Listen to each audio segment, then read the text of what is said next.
Welcome to Econ 251, Principles of Microeconomics. I'm Rebecca Pesco and I'm your instructor this semester. I saw some familiar names on the roster and it looks like I have some of you from last semester as well. For those of you who took 252 in the spring, you'll see the format of the class is quite similar. So hopefully you'll be able to transition into this course pretty easy. For those of you who are new, welcome. I hope you have a lot of fun in econ. It's an interesting topic, even though it has a bad reputation. It definitely is a fun way to look at the world and the money and economy around you. It will help all of you who are business majors because you'll have a better understanding of how to make good business decisions.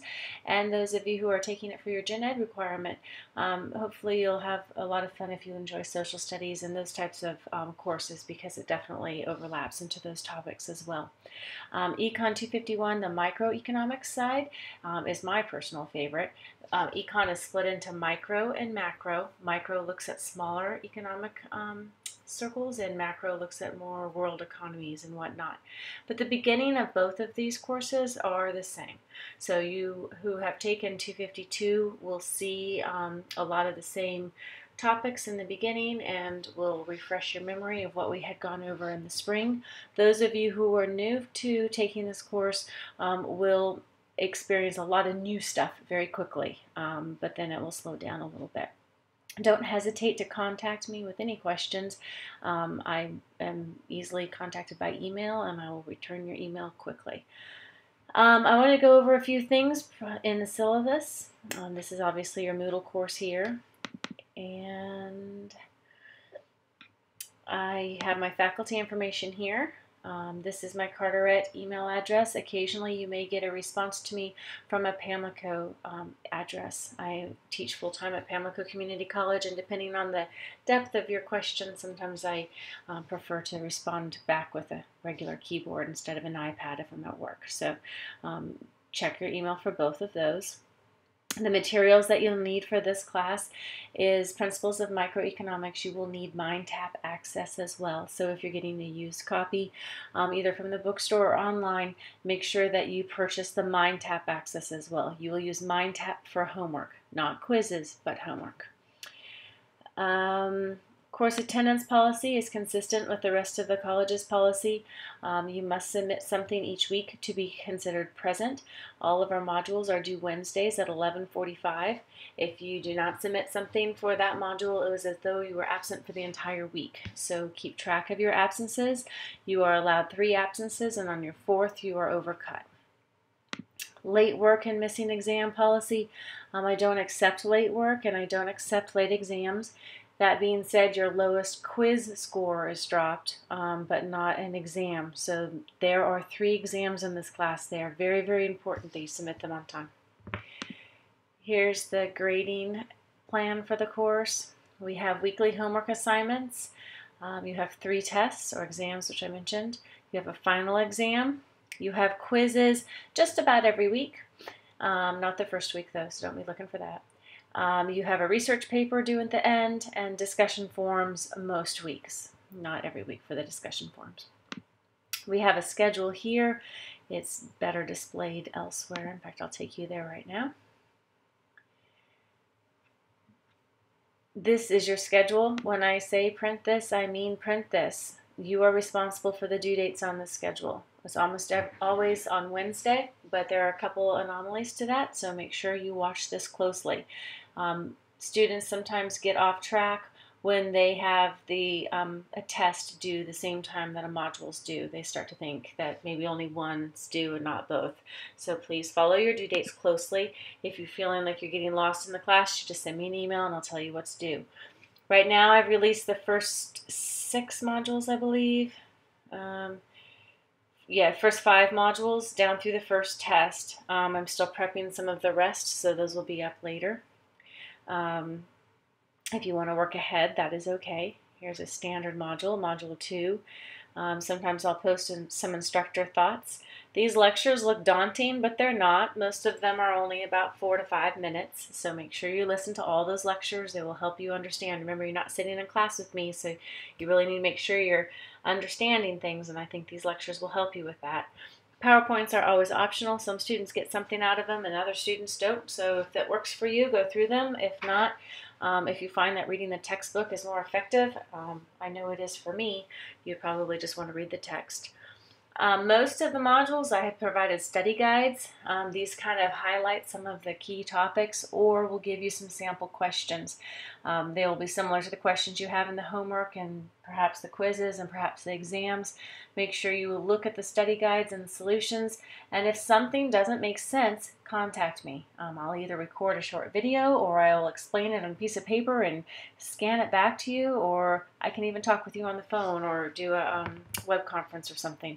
If you're not understanding things in the study guide, that should be a huge red flag that you're going to fall quickly behind. So you've got to sit down and figure it out and contact me for help. Again, these lectures usually will help. And then in this case, this quiz is for chapters 1 through 3. Usually the quizzes are for 1 to 3 chapters. Discussion forums weekly. I do read the discussion forums and I try to participate in them. So make sure that you're writing quality work. And then the homework assignments are, again, they're completed in MindTap, which I'm going to show you in a second, but I will put your scores here. I'd like to point out one thing, hopefully you won't forget. If you scroll all the way down to the bottom of the course, a lot of the stuff is blocked from you, you won't see it, but if you go all the way down, you will see an extra credit opportunity. I'm pointing this out to you because it is the only extra credit opportunity this semester. It's due December 7th, and it will, if you choose to do it, it will factor into your exam grade. So remember, there are 3 exams and there were 30% of the course. If you choose to do the extra credit opportunity, I will factor your score into that exam grade. So it will dilute a bad grade. So instead of having an average of 3 scores, you would have an average of 4 scores. So you would probably do well in the extra credit opportunity if you took the time to do it, and it will help redeem your exam grade. That being said, it involves reading an entire book and answering about 30-something questions. This isn't something you could wait until the night of December 5th to track down a book and complete. So if you are an extra credit person, I wanted you to see this now so that you could slowly work on it. It is required in my other courses, so I highly recommend that you take advantage of this and go ahead and read the book. I think you get something out of it. It's a pretty good book. It's called Why Smart People Make Big Money Mistakes. All right. I wanted to show you MindTap. Most of you have used MindTap before. I don't know if because I'm home and I'm not in the office, my MindTap screen looks different. I don't know if they changed it over the summer, but it's much more cheerful. The things that have an orange G next to them account for a grade, and so make sure you do them. The problem walkthroughs are helpful to students, but they do not count toward a grade.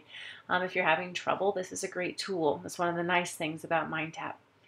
This is the very first week, even though it says Module 2, but you can tell it's due August 31st, which is our first deadline.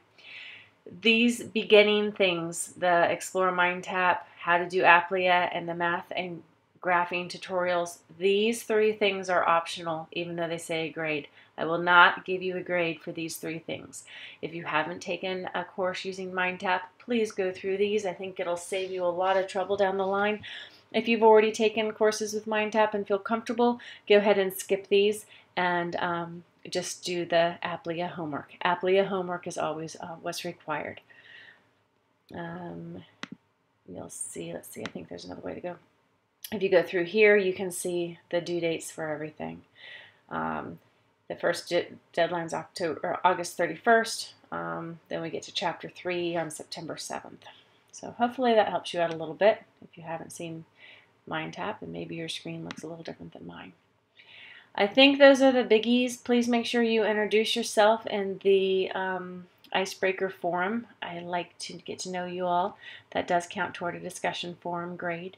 If you have any questions about your discussion forum scores, let me know. I do grade those looking for quality and content, so just saying I agree or good point, yeah, supportive to your classmates, but it's not going to score well. So make sure you're really having a college level discussion in your discussion forums.